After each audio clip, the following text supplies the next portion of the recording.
Hey, I'm Alex Radcliffe from Board Game Co. and today I'm doing an unboxing and rambling of Avalon the Riven Veil from Oathsworn Games. That's not true, it's not true. It's from Shadowborn Games. They're not Oathsworn Games, they make a game called Oathsworn. They're Shadowborn Games. They made Oathsworn, then Oathsworn 1.2, is that what it's called? I don't know. The update of Oathsworn. Then they made Avalon the Riven Veil, which was a very cool game. I still have Oathsworn, it's fantastic. I still have not finished it, but it is fantastic. It has survived a lot of culls, and now we have Avalon the Riven Veil. And I have a cat who's interested in what I'm doing, so there may be a cat showing up on camera in 3, 2, I'm well past the 3, 2, they're already there. Hi, Elfie. How's it going? You joining me for the unboxing? She sometimes likes to hang out with me, but she is going to be here very briefly. We'll see how long she sticks around. Anyways, this is an unboxing and rambling. If you are new to the channel, first of all, thank you for joining us today. Please subscribe, like, share, all the usual things. I have a Ko-Fi and a Patreon. You're welcome to join those. Much appreciated. And also, the whole point of this whole if you're new to the channel thing is unboxings and ramblings are exactly that. I will be talking about Avalon the Riven Veil. I have played Avalon the Riven Veil. Well, I played the prototype, not the final game. But also, it's a rambling too. So I may talk about the game, I might go into other things, whatever happens to cross my mind is what shows up in an unboxing and rambling. I realize I didn't necessarily zoom in properly on the top camera. Let's see where the top camera is. Top camera is appropriately zoomed in enough. I'm sorry for disturbing you, Elfie. I know that it's rude of me to, you know, take up this space over here.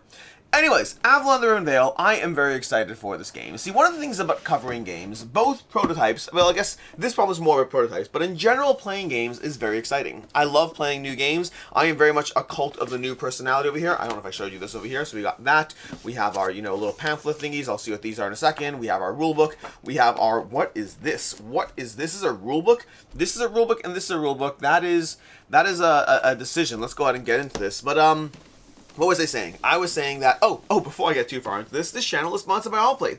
Allplay is a channel sponsor. If you want board game shelves, board games, board game bags, board game playmats, board game tables, a variety of different things, you can go to allplay.com and get all those things. They make great things like that. The shelves behind me, the table over here, a bunch of the games behind me. You can check it out at allplay.com. Back to Avalon the Riven Veil. One of the things about covering games is that sometimes you're excited after you play a game, and then you're excited even for the next week. And then suddenly 4 months go by and you realize that as excited as you were when you first experienced that thing, you're not as excited currently. This is not just board games, by the way. This I find is video games as well. Like, I will frequently try new video games. Maybe it's a me thing. Is this you or is this me? I wonder now. Now I'm wondering if it's just a me problem. Maybe I just have a short attention span. I will often try a new video game, and then sometimes 3 months later I'm still playing it. Other times I play it for a few hours and I'm like, that was fun, but like I don't know if I care anymore. So like right now I'm trying Diablo 4, which I bought a long time ago, but I'm diving back into it, and like I just don't know if I care. Like, it's well rated, it's well regarded, but I'm like, it just feels like I'm just clicking buttons a lot, which I guess most video games are just clicking buttons, but I don't feel the true sense of skill as far as what I'm doing. I am excited for Guild Wars 3 and Fable. Those are different conversations. Well, more so Fable. Guild Wars 3 I'm hesitant about, but both I'm hesitant about. Who knows? We'll find out. Anyways, my point is, sometimes when I play a board game, and then later, a year later, the game shows up, or however much longer later a game shows up. I think it's like a year and a half at this point. But whenever the game does eventually show up, the real question is, am I as excited as I was back then? Congratulations, I love the game. I gave it a 5 out of 5. I did give this a 5 out of 5. But whatever I gave it, whether it's a 4, a 4.5, a 5, if I gave it a good score, and then a year and a half later, the game shows up, sometimes I find out that I'm just not as excited as I was back when I first played it. I'm not saying it's not good. It probably still is good. But, excitement is fleeting, and it doesn't always persevere past time and challenges and game tastes and all those usual things. Anyways, 27-page rulebook. I will be diving into this. Let's zoom in a drop more. We can get a bit more zoom in without messing with the cat too much. Sorry if I'm cutting off the cat from you. But 27 pages of rules. Long story short, you're playing across 3 rounds. You're going to be slowly exploring the mist as you gather various monsters and engage in combat using a card-based system. That's the high level of what this is. 3 rounds of play. You could play a 2-round short game if you want, and even 1 round is honestly kind of satisfying. There's a lot going on, but mostly play cards and defeat your opponents while making decisions around how you actually get everything into play. A lot more to go on to that. Obviously, that's a very high-level overview. So think Blood Rage adjacent, while being very different in feeling than Blood Rage. I liked this a lot. Now, granted, I don't even remember how long I don't remember the exact experience I had because it was a year and a half. Let's take out this rule book. It was a year and a half ago at this point, so I don't remember exactly how I felt as far as what maybe like one thing versus another. Is this just the rule book, just but cooler and prettier? Because like, as much as I think that's very cool, I also don't know if that's necessary. Component list is over here, so we have the component page. So things are definitely different. This is going to be 59 pages. That looks like there's a lot of lore in here as well. So that's going to be your, your cooler rulebook, which I love from a pure deluxeification standpoint, but I will probably be walking around the neighborhood reading this rulebook over here. And if you're like walking around the neighborhood, something I've talked about in the past, but I'll say it over here, is I walk around reading rules. I would say at this point in my life, and I'm sure it changes winter and summer, but right now when you can walk around outside, which you currently can, although currently is a bit of a stretch, as I'm filming this, we've been going through a bit of a heat wave right now, where the weather over the past, I don't know, week and a half has been like 88 degrees every day, which is a little insane. Granted, if you're from Arizona, it's probably not insane at all, but for me, it's a little insane, and it's a little uncomfortable. I'm still getting my steps in because I like walking around reading rule books. But anyways, what I tend to do is when it is walkable outside, aka not snowing and not raining, these are your punch boards over here, I just walk. I get my steps in while head down in a rule book, just walking around the neighborhood. And I do that because it's efficient. It lets me get my steps in and be physically active while also feeling like I'm getting things done, which I very much enjoy. Now, I'm realizing these are miniature trays, but I like doing miniatures last. So let's take these out. These are your various faction trays for the various miniatures. We will show you all of this soon, but I do miniatures last because I want to save the best for last. Alfie, can you watch over those miniatures for me? Thank you very much. Appreciate it. This can go away. We have our board. Our board made up of a bunch of giant rings over here. Now these rings over here, they're going to be ooh, look at that foiling. Subtle foiling over here. I don't know how well you can see it. Oh, you can see it. That's going to be a little foiling around the board as you kind of build out your board and then reveal the mist. Now, I don't know how well you'll be able to see this because I kind of have the cat in the way, but there we go. You can kind of see a little bit, except it's choosing to do a zoom. Come, show me. Nope, show me the big board. Here, there we go. There we go. Okay, cool. So this is their board over here. You'll be slowly revealing things, but again, it's being so weird. It's like, I think the camera senses that this is like some sort of weird like texture. I actually don't know how autofocus works, but however autofocus works, it's detecting that this is not the usual kind of situation and something looks off. It almost looks cloudy. And so it keeps trying to focus on the thing that almost looks cloudy because it is cloudy. Anyways, that's these over here. Let's get you some more sections of the board to look through. Here's your outer track that'll go fully around the outer edge, so we can go ahead and show this over here. And then this, you won't be able to see it properly on camera, but you can see a tiny little notch in the corner, unless I zoom out. Maybe I can zoom out a drop again. There we go. There we go. Got a little more cat in the picture again. Let's see if we can put this around here. I don't even know if that's where it goes. It's not where it goes. Let's find the right one. Let's get the right one for you because we want to 88, 62. This is going to be the right one over here. Let's put this down over there. Great. You can see the numbers now line up properly. That's your outer edge. And then in the very center, you have one of 3 different centers that go in. Because again, is it one of two? One of two different centers over here, which we're going to put this down. Alfie, I'm going to need you to move your foot just a tiny bit. There we go. Okay, there we go. And that's your board. And then you're going to be slowly revealing the board as you have these various regions you're slowly enclosing in on. And so the board's slowly going to develop and you'll be able to actually see which sections of the board are present in this game. And again, there's more than you need, so you never really know. Even the center region is going to be one of 2. So until you flip it, you don't actually know what it is you're dealing with as you slowly explore the mists of Avalon. Because, it's Avalon, the Riven Veil. That's a cool mechanic of the game as far as the slowly revealing board. I think it's very cool. I think this looks very, honestly, I won't clean up too much because I might want to show you more things. Let's put this back over here. Let's put these back over here because these are all going to go nicely into this board here.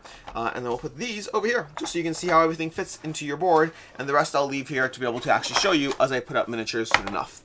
But we have more stuff to show you. We have the player boards. Now there's the advanced version and less advanced version. I might be called different things, but basically these are so premium. These feel very nice. They are triple layered, by the way, because you have the indents on this side and then you have the indents on the other side as well, making it a triple layered board. But then you have your advanced and non-advanced side as far as how these go. I assume this flips over. There we go. To give you more asymmetry on the actual factions as far as what they bring to the table. And over here we have the undead. We also have, let's get more, we have the Knights of the Round Table over here. The Knights of the Round, I guess it's just called, but it's probably the table. We have the Fomorians over here. And then lastly, we have the Druids. Okay, there we go. As far as your 4 factions, the art is absolutely incredible. I don't know how well you can see this, or even just the subtle effects. Like, it's not really like a foiling texture, but it is beautiful. Like, something about this is beautiful as far as the way it subtly reflects in a way that, how gold foil on cards is very much the in thing to do nowadays. This is a very similar feeling to it while being a little different at the same time. Anyways, those are your boards, which I will now take out without trying to wear those by doing this over here. And again, it gives you that mirroring aspect, so you can choose the different configurations as far as how you're going to play that out. We have our something board over here. There's cards that can be stored on this board, but I don't remember much as far as what particular board this has. Like, what does this manage? Don't remember all of that, because again, it has been a while since I played it. Anyways, my main point of this little kind of semi-tangent I was going on is I gave this game a 5 out of 5, and I'm still very excited for it. Sometimes games show up. I'm trying to think, what's a prototype that I really enjoyed, then showed up that I was less excited for? It definitely has happened. Well, less excited is different than not excited. Not excited is very rare. It's very rare that something is completely non-exciting once it shows up. But some games show up and then, oh my gosh, I get it to the table as soon as possible. Like Evershade, which is actually a game that I reviewed the prototype around the same time as Avalon the Riven Veil. And Evershade showed up, giant box from Awakened Realms, an intimidating box, and nonetheless, I got the game to the table within a matter of weeks because I was looking forward to Evershade a lot. And so I got it down to the table, and it was amazing. It has been amazing so far. I'm very happy about it, very excited about it. Contrast that with, what's another game? Brink from Ivy Studios. That's one when I love the prototype. That's another 5 out of 5 I gave. And then when it showed up, it just didn't hit the table for a while. Like, eventually it did, but for a while it didn't hit the table because I don't know why. I don't know what necessarily makes the game more or less tableable, but for whatever reason, it just didn't hit the table right away. And that can happen. Now, sometimes I'm absolutely not excited about a game, and then it's, like, more sad, I guess, but that's not... I'm trying to think if I've ever given a game a 5 out of 5 and then just lost interest once it showed up. That I don't think so. But I have gotten rid of things. I mentioned I really liked Evershade, but then there's Lords of Ragnarok. There's Lords of Hellas, Lords of Ragnarok. Yeah, Lords of Ragnarok, also from Awakened Realms. That's another one. At this point, I think I just have cards to show you, by the way, because like I showed you. I mean, this game doesn't have a lot of tokens. It's miniatures and cards. But Lords of Ragnarok from Awakened Realms is one that I really liked it a lot. Like, I gave it a 5 out of 5. Well, that was a weird one because I rated that one before I had 0.5 ratings. So everything was either a 4 or a 5. Well, 2, 3, 4, 5. But it couldn't have been a 4.5. And I think in hindsight, I would have given that a 4.5. But nonetheless, Lords of Hellas I loved. Lords of Ragnarok I liked as well. I loved it as well. There were many things that did better than Lords of Hellas, and a few small things that were prototype issues that were worse. But ultimately, thoroughly enjoyed it. The problem is, by the time it showed up, my group played less area control than we used to, and so it stuck around for a while, got 1 or 2 plays in, and eventually I moved on from it. That's one where I only played it a few times after getting it, and that's a shame. And that happens sometimes. I still like it, I still enjoy it, but I liked it less compared to my favorite area control games. And when I say I would have given it a 4.5, or I probably, again, it's hindsight, it's 2020. Hindsight is 2020, it's not 2020, it's 2026. Hindsight is 2020, but that's one where I do think had I given myself 0.5 ratings at the time, I think it would have gone in the middle, because the level of excitement I have for this one is so much higher than I did for Lords of Ragnarok, although so much higher, I guess even in that conversation, it's only a 0.5 difference. Anyways, point is, of all this entirely long tangent over here, is that I am very excited to actually table this, as well as to show you these cards and these miniatures, and my son is actually, speaking of miniatures, my son is excited to play this one, because he saw this the other day, because every once in a while, my son has had a rough life, and by rough life, I do not mean rough life, I'm about to exaggerate a bit, but I used to get miniature big box games more often than I do now, because I used to have more potential capability to play almost everything. And then time happened. And then the reality of having to choose the games I love and watch a table, the games I need to cover, I just back fewer things than I used to. So even if I cover a all-in deluxe miniature game, I don't always get the all-in deluxe miniature game the same way I used to. And so my son got very used to getting big giant boxes full of miniatures probably once every 2 months. And now it's probably once every 5 to 6 months, far less frequently than it used to be. I still get prototypes that he gets to play with, but if you want the big box, like here's 4 boxes full of miniatures, that happens less often. And so he doesn't always get new miniature games. But every once in a while he asks me if anything shows up, and the other day I said, this showed up. But he wanted to play with it. And I was like, I have to unbox it first, so you can't play with it yet, but you will be able to play with it soon. Let me zoom in so I can show you these cards over here. That's the wrong way. Let's zoom in over here. So, we got some cards over here. These are some, I don't actually know what cards these are offhand, but here we got some of the round cards over here. Not as exciting, but let's show you the other cards that are more exciting. So, here's some of the card art in general. The backs are pretty straightforward, nothing too complicated over there. But over here, again, it's got a beautiful, shiny, again, not really foil effect, but beautiful art. I believe everything, there we go, look at that top there. I believe everything is a complete unique piece of art over here, so I don't think there's any duplicated piece of art in the entire game. And again, they look absolutely beautiful. Which, I mean, don't get me wrong, you have to have a good game above everything else, but a good, pretty-looking game is certainly not a bad thing, and this very much, look at that sun over there in the sky, this very much has both. It has a great gameplay, and then it has the deluxification, and we haven't even got to the miniatures, which we'll do soon. But in general, Shadowborn Games, they have 2 games under their belt. They have Oathsworn, and then they have Avalon. That's all they have, 2 games as a company, and they've done incredibly well with those 2 games. Granted, Oathsworn's been incredibly well received, and Avalon, I'm very optimistic that it will be incredibly well received once people have a chance to get their hands on this one. I think that, again, I'm always nervous when I really like a game. I'm always nervous whether people will like that game as well. In fact, I mentioned 2 Awakened Realms games over here, Evershade and Lords of Ragnarok. I love both those games, and then Evershade, I'm very happy to see is being incredibly well received. I love that art. Love that. Evershade is being incredibly well received. So it's one of those things where I loved it. I gave it a 5 out of 5, but then I'm nervous, you know. Am I just an Awakened Realms shill? I mean, I don't give most things a 5 out of 5, but nonetheless, am I just an Awakened Realms shill? It's possible. But when I see everyone else thoroughly enjoying a game that I liked, it takes a little bit of that pressure off of, sure, I liked it. Yeah, maybe I'm a shill too, but I was actually right about that one. Versus something like Lords of Ragnarok. Lords of Ragnarok is one that was not nearly as well received. In fact, I would argue, if anything, it had a lot of complaints around it. Complaints around balance. It had the Loki complaint all over again, like which strategies are even viable in the game. I thoroughly enjoyed it, and one of the criticisms I think is fair is it took me a few plays to enjoy it as much as I did Hellas. My first play of Ragnarok, I kind of bounced off a little bit. And the one of the pros and cons of being a reviewer, oh my gosh, I love this art. One of the pros and cons of being a reviewer is one of the pros is that very often, not very often, if I'm covering a game and I don't like it after one play, I will possibly reach out to the creator, or more likely, I will just play it again. It depends on how much I don't like it. I didn't not like Lords of Ragnarok. My very first play of Lords of Ragnarok, it was good, but I did think that, it was good, but I did think that Lords of Hellas was better. That was after play 1. Then I played it again, and I was like, okay, I see what it's doing here. It's a little bit of blood rage thrown in. I do think that the things it's doing is nice. And by the time I played it the 3rd time, I absolutely loved it. But it took multiple plays to get there. That's a good thing to an extent. The bad part of that is it is fair for people to say, well, I'm only playing this once, because before I ever reviewed games, I never gave games a second play. My life's too short to try a game if I don't like it. So if I played a game and it wasn't for me, I'm done. Let's play something else now. And so a game like Lords of Ragnarok, if I was playing it as a consumer, I would have played it once and then moved on from it. Almost certainly. Because especially a game like that, you know, if you back it, you can probably get most of your money back, if not all of it. Ooh, look at that card. You get most of your money back, if not all of it. So, like, why waste time? If it's not for you, sell it, trade it, move on, play something else that you're going to enjoy more.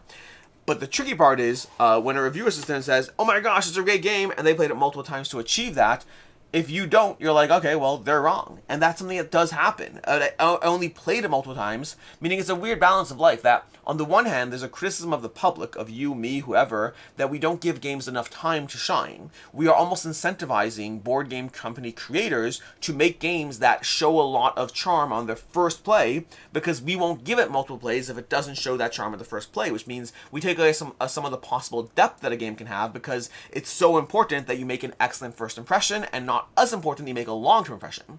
The downside of that is that means that sometimes we are creating games based on how their first impression is, and not based on how good they will be over time. And there is sometimes a trade-off there, especially in terms of depth, complexity. There's a trade-off that makes sense. So I do the monsters last, I'll do the monsters last.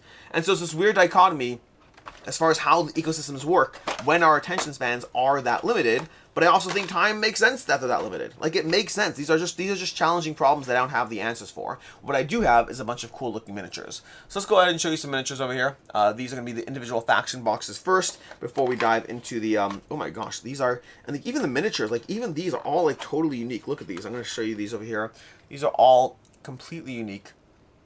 Look at these. The sculpts are beautiful. I think they look really solid. I might actually get rid of the bottom, the table over here. I might get rid of the table here so I can properly show you this. The problem is, which one of these came from where? That one came from there, I think. Oh no, that's the only problem with this. I need to remember where these came from, otherwise it's going to be a problem to put everything away. I think that came like that. Okay, we're going to grab this one now, and this one.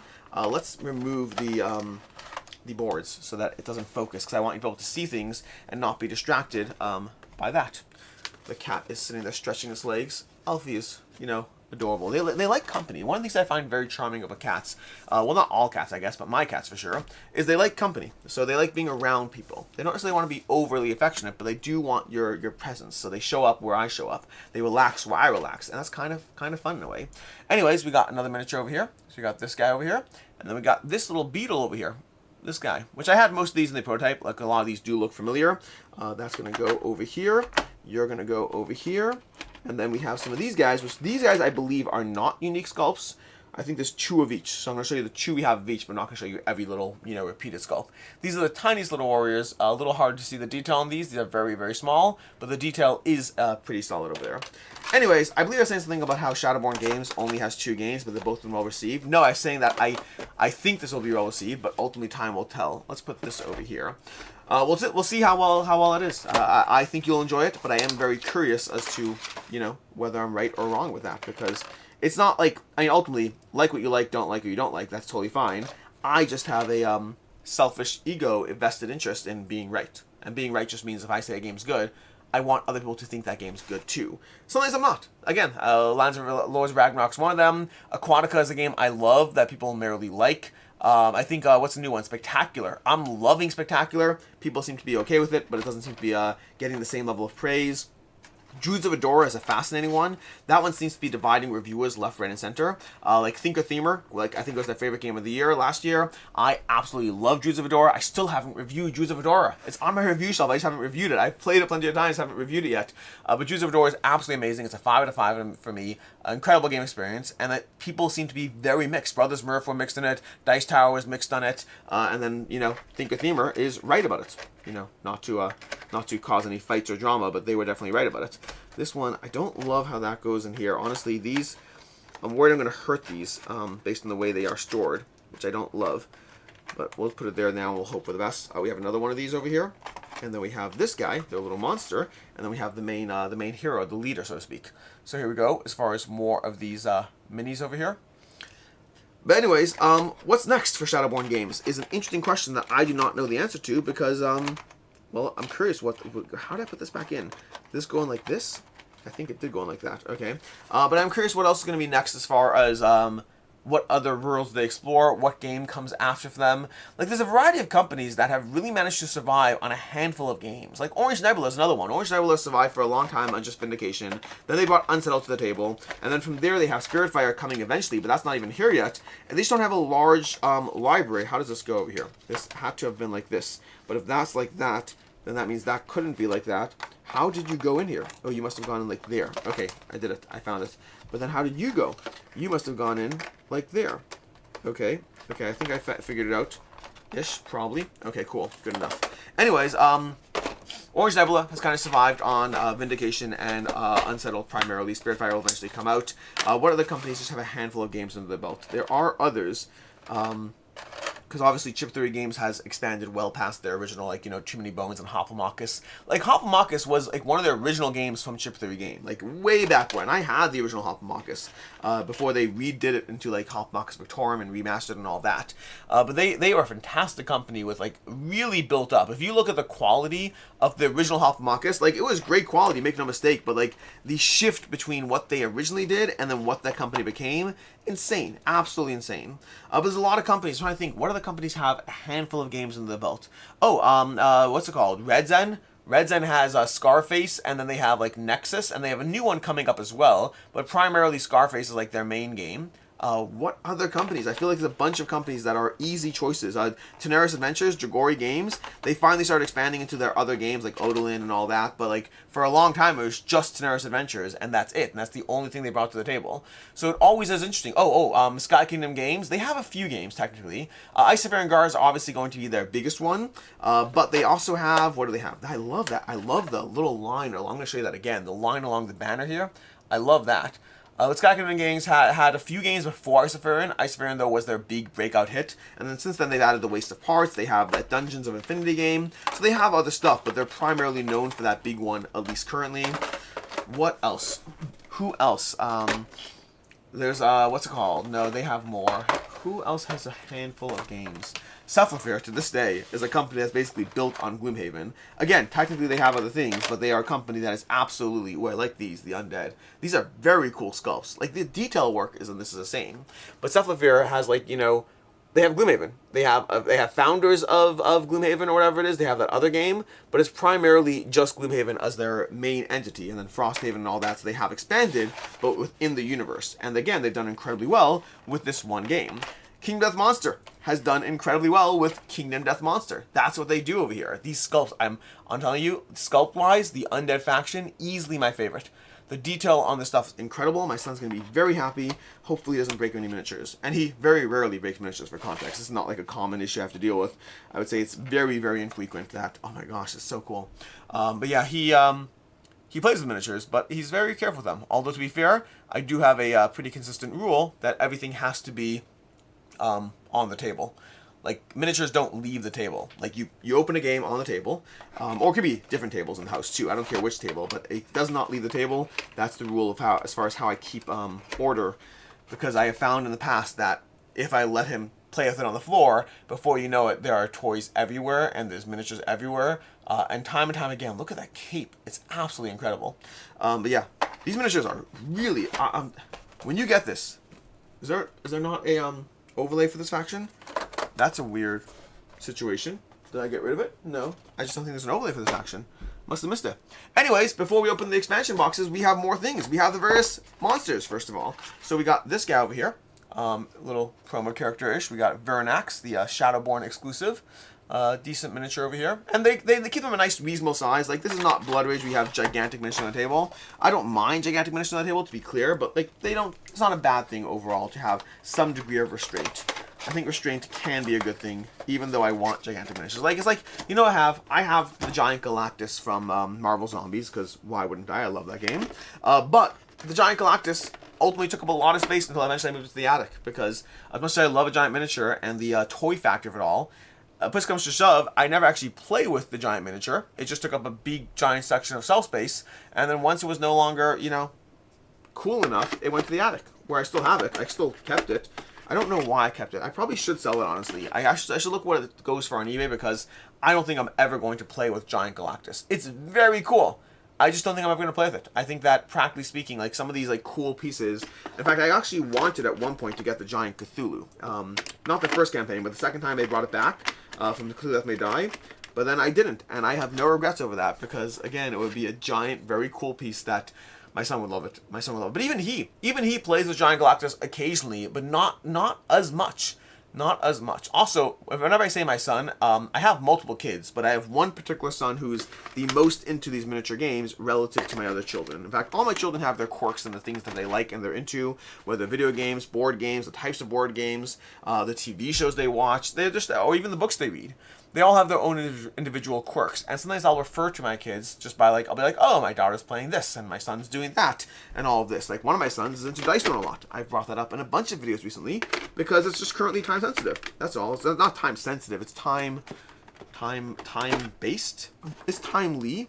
I think I did not show that miniature. I have to show one more over there. There's a few more miniatures here to show, again, before we get to the expansion boxes, but we are making our way through most of this, and this will obviously be the slowest box, I imagine. I say obviously, but I haven't actually... In fact, I say obviously, but this is the box that I played with as a prototype, so I know what's in it to a degree, versus the others are all, you know, things I have not played with. In fact, I don't actually know what the prototype is. I actually have to do a prototype purge. One of the less fun side of things that I do is every, like, 6 to 9 months, I have to get rid of a bunch of prototypes because they're just taking up space and they're not being asked to be shipped on. And I don't like that because it does feel wasteful. Most games, like, if I get rid of a game, whether I sell it, trade it, put it in the level up retreat library, or, you know, give it away, there's so many different things I can do with a board game, but they don't feel like they go to waste. It's very rare, if ever, that I throw out a board game. Like, maybe something's damaged, if it's really, really unpopular, like, that can happen where, like, some games are just utter trash. Nobody wants them, and it's sad, but it is what it is. But it's very rare that happens. But prototypes are the ugly side of things, where I do throw out prototypes a lot. Well, a lot might be, I mean, a lot's relative. I throw out prototypes, I guess a lot, probably a lot. I don't do the purges often, but when I do the purges, which is, again, every 6 months or so, a lot of prototypes will get purged. I'm looking through things that have not been asked to be shipped on to another creator or person or whoever, and then it's sad because it just feels wasteful. It just feels like I'm throwing out components. And I've tried, like, harnessing components at times. Harnessing might be the wrong word. Saving components. I've tried holding on to things because it makes me feel like I'm saving it to a degree and not wasting things. But ultimately, that only lasts so long because you can't, like, there's only so many random components you need. So again, it's not fun. It's just a wasteful part of things. Like, life does contain some degree of waste. And that's okay. It just doesn't feel great. This goes over here like this. Nope, that goes over here like that. Maybe. I can't tell how this goes. This goes over here like that. This one goes over here like this, which means this must go over here like this. But then what goes over here? Oh, these. Okay, I know what's going on. See what's happening? Oh, we're too zoomed in. We're too zoomed in. Let's zoom out a bit. Basically, I realized that these were off to the side, and these probably go over here. Or alternatively, slightly different, because I'm realizing this probably goes underneath there. You know, I probably need this in front of my face to properly see this. These might go over here. I need to bring this closer. Sorry, I apologize. I just can't see it from over there, which means I can't make decisions about how it actually goes. This looks like it goes over here like that. This goes over here like that. I did it. I'm great. I managed to make it work. Okay, that goes in here like this. This goes over here like this. We are mostly evened out on this overall. The one thing I don't love is I feel like this book. No, it still fits. It fits with a little bit of lift. It's all good. That's good enough. Okay, that is the core box of Avalon, the Riven Veil, which means it's time for the expansion stuff. This is all the stuff I have not seen. So, what do we have? First of all, we have, let's do this little box of extras. This looks like a fun box of extra stuff over here. The upgrade pack for the game. We're going to open it and see what we got. Let's zoom in a bit, I guess. We're going to zoom back in to see what we got in this little upgrade pack. The Iron Forged upgrade pack. This does look cool. I will say, more and more over time, deluxe 5 components versus more content. Ooh, that is a nice sword. That is a nice sword. Okay, this is, I don't think you'll be able to see or appreciate this the way I do, but wow, this pack is very cool. So you can see those tokens. What you can't see is they are all metal. You can maybe hear that a little bit, but these are all metal tokens over here, and they feel very, very nice. And they have like nice textured aspects to them. So like I'll show you these, the blue ones over here that are very swirled. I'll show you these. I don't know if I'm going to show you all of them, but they're just like minor degrees of texture as far as how these work over here.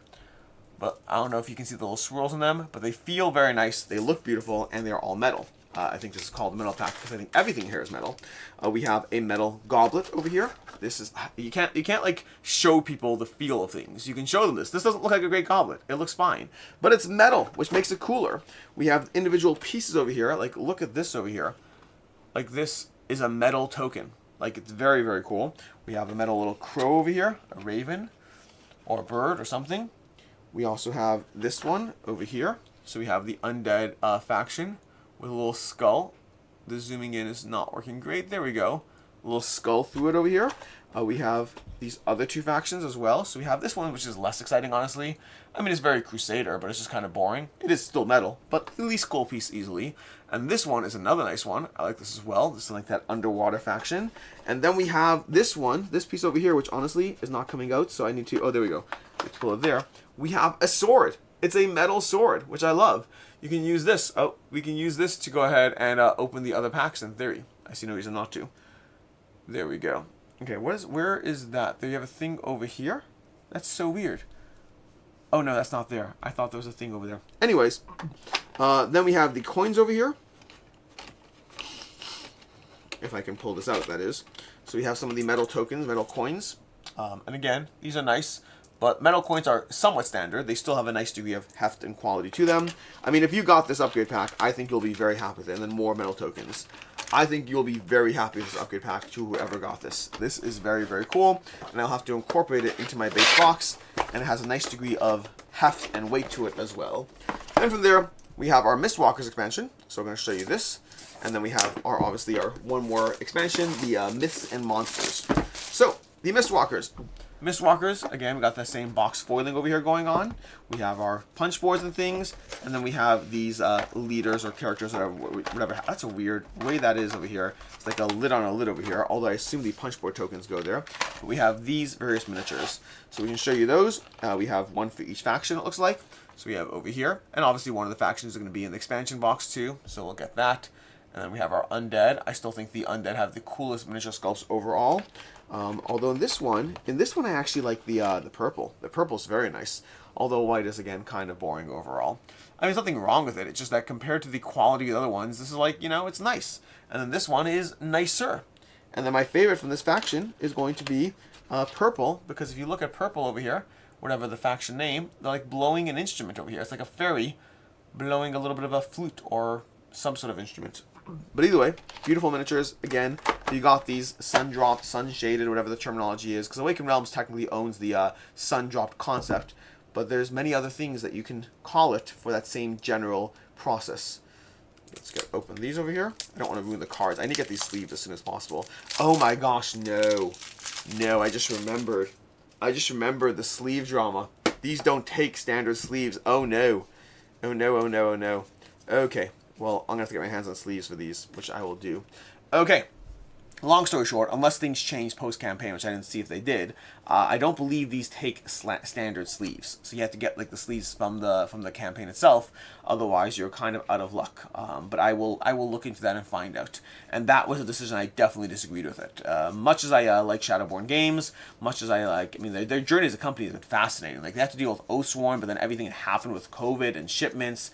Like they were part of, like there was a wave. Like some of you may not know this or not remember this or didn't have to experience this, but there was a wave of creators who had to basically say, hey, we just got hit with $20,000 container pricing costs on things that we had no way to expect that would be a concept or a problem. So now, what do we do with that? And Shadowborn Games was one of those companies that had to deal with this, and it was a problem that creators had to deal with and had to figure out each creator by creator what do they do. It's part of what led to that wave of like closures within closures and or increased shipping costs and or just shutdowns. All these different kinds of things going on that it was not a fun time. It was the dark ages of crowdfunding. Not that the dark ages have completely gone away. There's still issues and companies disappearing and companies that are still in states of limbo. I mean, even Simon, I mentioned Simon a bunch throughout this video. I mentioned their games throughout this video. Like, they're still in that state of limbo where I hope things show up, but I don't know what's going to show up. We have Myths and Monsters over here. Let's show you what we got. We have cool new punch boards over here. So we have we got the Fray over here. So that's our other faction, that flute faction. I assume that's the flute faction. We have over here, and then the darker art side. I didn't show you. I realized the basic components. I didn't really show you all the art for the different sides of the boards, which I do think is very nice. It's very cool overall. But let's go ahead and show you the other content we got. We got a new rulebook for you. So we got just a small extra rulebook with, 1 page of content to look through, which I assume is in the deluxe rulebook. That cool. Like, if it's not, that would be very disappointing. But the flip side is, what if you got that and you didn't get all the extra content? Like, there's always hard decisions to make as a publisher, which is something people don't give enough thought to, is because people give a lot of thought to the ways they are wrong, the ways they're not getting what they need. And I get that. You pay a lot for a board game, you want certain things. But often they don't give a lot of thought to, like, okay, well, what actually goes into the publisher decisions? What are the things that a publisher has to be mindful of when they are making a board game? What decisions can they do? What's going to cost them a lot more money? There's a lot to it, and people don't always think it through. Not that it's necessarily your fault. I mean, again, at the end of the day, if you pay for something, you're entitled to that thing. That's not a question at all to me. But the understanding of what goes into things is certainly something that I wish more people gave a lot of thought to what it's like to be the creator. Because yes, you are owed that thing that you paid for, but sometimes when creators struggle with different things, even shipping like I mentioned, it's not always just a simple answer on the other side. So I guess you're always entitled to want what you paid for, always. How you deal with that is certainly nice. Like, having done customer service, I can tell you with no question at all, at least for me, whenever I've had to deal with customer service, if you come to me with a laundry list of complaints and aggravation and direct upsetness, it is so much easier to deprioritize you. Not intentionally, not to be like, well, you don't get what you want. It's just so much more mental headache. Versus if you come to me with reasonable requests, politeness, even if you're insistent about things, but if there's a degree of politeness to it, you want to make those people happy. And that's not necessarily fair. Again, the reality is if you paid for something as a customer, you're entitled to that, and it's not your job to necessarily be polite and make people feel good about it. But human nature is that, job or not, we are more incentivized. We are more inclined to those who are kind and easygooing. Now, there's a balance in life, by the way. There's a balance. Unfortunately, if you are too kind, if you're too easygoing, sometimes you can get burnt because, again, if you're running a company, if you're running a business, sometimes the people who are the noisiest and the most obnoxious have to be dealt with to a certain degree, versus people who are like, oh, if you could help me with this, it's not that you want to ignore them, it's that sometimes over time, the people who are going to be leaving you negative reviews and creating forum threads, those people need to be dealt with before they do those things. But I do find there's a middle ground. There's a middle ground of polite insistence, and I think that is the thing to nail. If you are looking for what to nail in life as a skill set, polite insistence is a good way to go. You want to be demanding, because you have to sometimes demand things, because otherwise it's easy to ignore those that aren't, not out of malice, but just out of prioritization. But if you're demanding, you're obnoxious and a pain. So there's a weird middle ground of balance that I do encourage you to try to find if you're trying to get your way in life in general. Random tidbits you get in unboxing and ramblings. Anyways, that's what we got for that. We got this over here. Let's open this with my knife. Where's my knife? I had it over here. This does not have... I want to be very careful to not damage these cards because they are so pretty. Okay. Dun, dun, dun. And we're going to open that there. And we got some of the things you've already seen because you've seen the metal bits over here. But we have some more cards over here. Some more cards from the Myths and Monsters expansion. I'm not going to be going through every single card in detail, just giving you a general overview of what you can see. And then we also have, you know, the bigger cards. Which, again, is more just one of those and then more of these. So that was less exciting than I thought it would be. Then we have a bunch of things that I'm not going to go into everything. We have, you know, these are the coin tokens that got replaced by the metal bits. We have a lot of these various bits, which you've seen the metal bit version of it, so I'm not going to show you. We have another sword, which is also cool, but it's plastic, and the metal one is cooler. But I will show you some of the various miniature things that you haven't seen yet. So we have different sculpts for each of the factions over here. Or at least do we have for each of the factions? Yeah, we do. We do. Here, so we have, for example, we have our undead. We have these ones. We have this for green. I don't remember all the names of the factions, I apologize.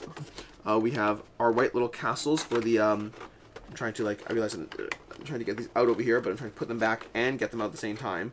So let me put this in over here. I hope these do come out easier over time, because right now it's actually trying to put this in a way where I don't damage it is harder than it looks. I did it, but it's harder than it looks.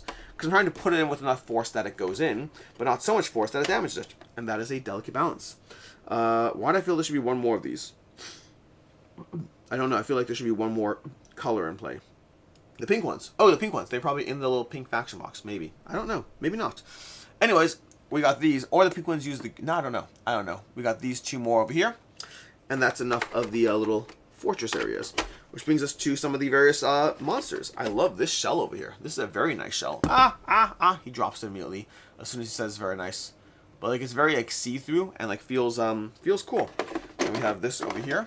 So we have our little bird. Not super cool, honestly. I mean, it's a bird, but it's not really a bird. It's like, it's an owl, but like, it's a grumpy owl, I guess.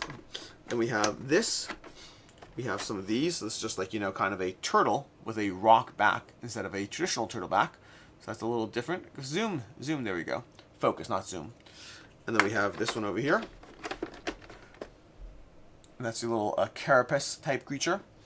And I realize I'm trying to put these back in at the same time as I try to show you things. It doesn't work when they don't go in exactly as easily as I would like. We have these two frog, toad-like characters over here. Frog and toad. It feels like it's a book. I don't know if it's a book. There's toad and something, but I don't think it's frog and toad. Maybe it is frog and toad, but I don't think it is. We have this little fire thing over here. And then lastly, we have the cooler monsters left, which are some of these guys. These ones are pretty fun. I like these. I like these. We got, if I can pull it out. So we got this guy over here. Focus. There we go. It's a solid skull. And then we have this one over here. And then we have one more before we are done with our unboxing and rambling. And that's it. This guy, which is very, not to mention it again, but Blood Rage adjacent. Like, there's a character in Blood Rage that's very similar as far as the general arc. This guy looks a little bit more lean, a little more detailed, a little bit less, like, almost cartoony than the Blood Rage one.